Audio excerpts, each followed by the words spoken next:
بسم اللہ الرحمن الرحیم۔ السلام علیکم۔ ایک بادشاہ کے 100 مٹکے شراب کے جا رہے تھے۔ ایک اللہ والے کو پتہ چلا تو ان کو غصہ آ گیا، چنانچہ انہوں نے مٹکے توڑنا شروع کر دیے۔ انہوں نے 99 مٹکے توڑ کر ایک چھوڑ دیا۔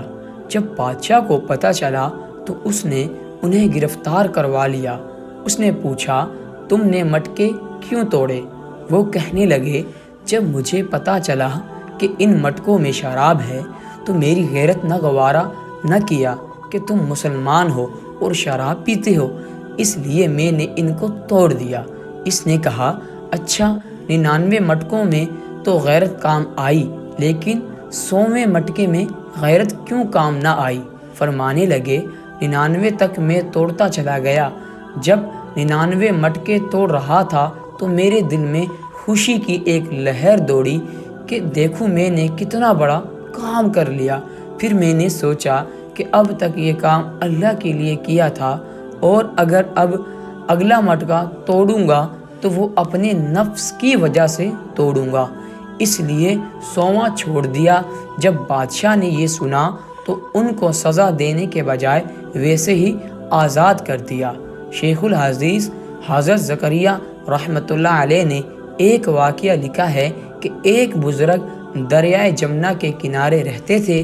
ان کے پاس ایک آدمی آیا اور کہنے لگا کہ دریا کے دوسرے کنارے میرا ایک کام ہے، لیکن دریا کے اندر طوفان بہت ہے، جس کی وجہ سے کشتی کے ذریعے جانا مشکل ہے، اب میں کیا کروں؟ انہوں نے فرمایا، جاؤ اور دریا کے کنارے کھڑے ہو کر کہہ دو کہ تجھے اس شخص کی طرف سے پیغام ہے جس نے کبھی اپنی بیوی کے ساتھ ہم بستری نہیں کی اور نہ کبھی کھانا کھایا ہے، کہ تم مجھے راستہ دے دو۔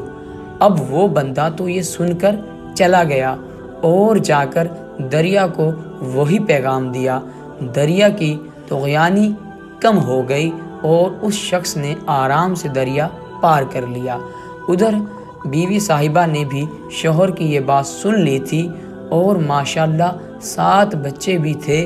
وہ بڑی تلمائی کہ یہ عجیب ہے، مجھے رسوا کر رہا ہے۔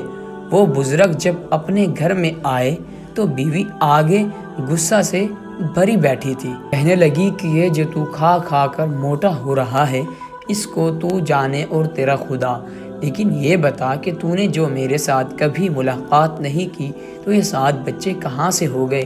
اس پر انہوں نے اس کو وضاحت کے ساتھ بات سمجھائی کہ دیکھ، میں نے جب بھی کھانا کھایا ہمیشہ اس نیت سے کھایا کہ اللہ رب العزت کے محبوب صلی اللہ علیہ وسلم نے فرمایا ہے کہ تیری جان کا تجھ پر حق ہے، اس لیے اپنی جان کا حق ادا کرنے کے لیے کھانا کھایا، نفس کی لذت کی وجہ سے کبھی نہیں کھایا۔